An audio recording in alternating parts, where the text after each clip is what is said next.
Good morning, all the students of class 6. Today I will discuss some topics of unit number 5, that is air. So open your book and turn to page number 41. In our previous lecture we considered about the composition of air, यानी हवा में basically 78% nitrogen, 21% oxygen और कुछ मिकदार में carbon dioxide gases मौजूद होती हैं। आज हम इन तीनों गैसेस की प्रॉपर्टीज़ और यूजेस को कंसीडर करेंगे। Let start from oxygen and first consider properties of oxygen. Student, आप जहाँ जिस रूम में जिस जगह या बाहर कहीं पे भी मौजूद हैं वो तमाम जगह एयर से फिल है। क्या आपको हवा की कोई स्मेल, कोई कलर नज़र आता है? नो, इट मीन्स कि हवा में मौजूद ऑक्सीजन का कोई कलर या इसकी कोई स्मेल नहीं होती। ये पानी में बहुत कम सॉल्युबल है। ऑक्सीजन बहुत सारे सब्सटेंसेस के साथ मिलकर अपने कंपाउंड यानी ऑक्साइड बनाती है, जिनके दौरान बड़ी मिकदार में एनर्जी रिलीज़ होती है। ऑक्सीजन के दो अहम रिएक्शन रेस्पिरेशन और कंबस्शन है। Next topic is uses of oxygen. Oxygen living organism में ब्रीदिंग यानी सांस लेने के लिए बहुत ज़रूरी गैस है। ये चीज़ों को जलने में मदद देती है। वो लोग जो समंदर के अंदर मुख्तलिफ पर्पस के लिए जाते हैं, अपने साथ ब्रीदिंग के लिए ऑक्सीजन सिलेंडर लाजमी लेके जाते हैं। इसी तरह पहाड़ों की ऊंचाई पे जाने के लिए भी ऑक्सीजन सिलेंडर की ज़रूरत होती है। ऑक्सी एसिटिलीन की टॉर्चेस को कटिंग और वेल्डिंग के लिए इस्तेमाल किया जाता है। स्पेस में जाने के लिए फ्यूल के तौर पे ऑक्सीजन के लिक्विड फॉर्म को इस्तेमाल किया जाता है। Next important gas of air is nitrogen. First we consider the properties of nitrogen. हवा में मौजूद नाइट्रोजन का भी कोई स्मेल और कोई कलर नहीं होता। पानी में ये बहुत कम सॉल्युबल है। अगरचे ये ऑक्सीजन की तरह बहुत ज़्यादा रिएक्टिव तो नहीं है, लेकिन टेम्परेचर और प्रेशर की कंडीशन अप्लाई करने पर नाइट्रोजन और हाइड्रोजन आपस से मिलकर अमोनिया गैस बनाती हैं। बहुत ज़्यादा टेम्परेचर पे ये ऑक्सीजन के साथ मिलकर नाइट्रोजन के ऑक्साइड बनाती है। अब आ जाए नाइट्रोजन के यूजेस पे।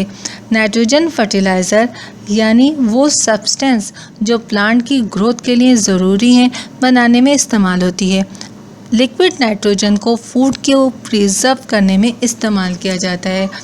नाइट्रोजन को इंजीनियरिंग में इन पाइप में मौजूद लिक्विड को फ्रीज करने में इस्तेमाल किया जाता है, जिनमें डैमेज के बाद रिपेयरिंग की ज़रूरत होती है।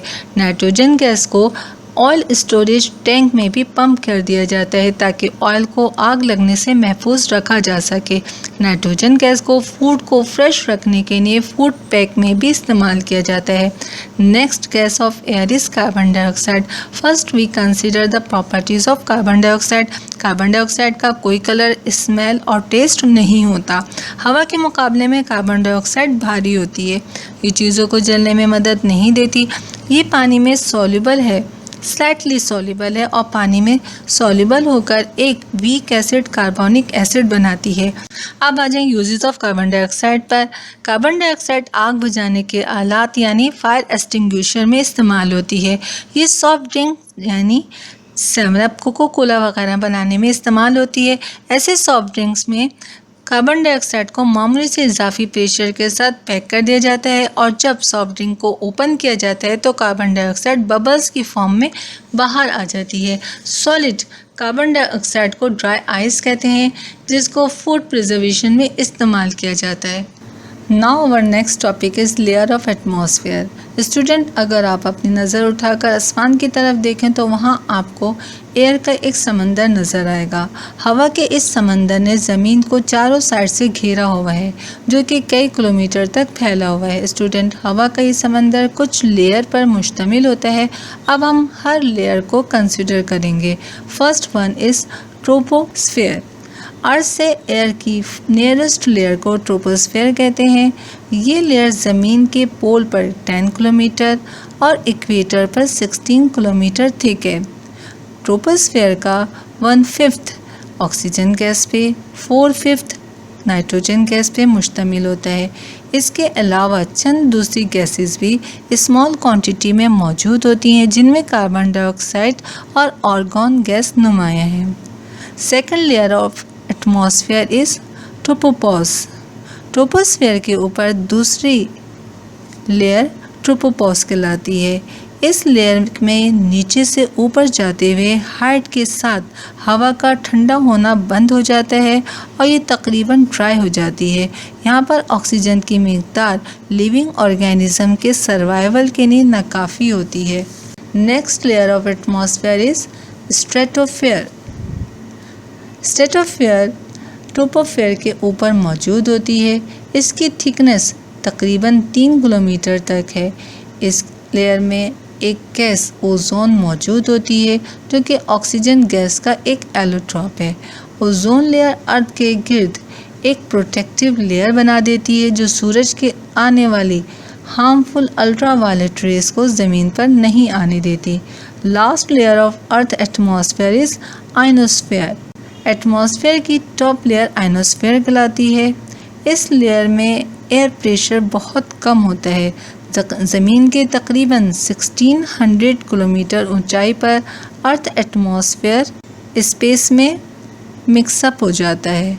डियर स्टूडेंट, आई होप आज का लेक्चर आपको इंटरेस्टिंग लगेगा और आपकी नॉलेज में इजाफे का सबब बनेगा।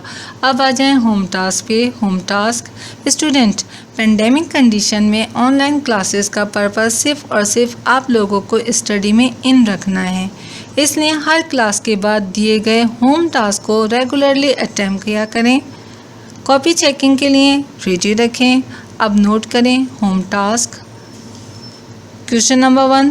What is atmosphere and what is the percentage of different gases found in the atmosphere? Question number 2. Describe the properties and uses of oxygen gas. Question number 3. Describe the properties and uses of carbon dioxide gas. Question number 4. Describe the properties and uses of nitrogen gas. Question number 5. Define the layer of atmosphere. Answer of all the questions are given in the coming slide.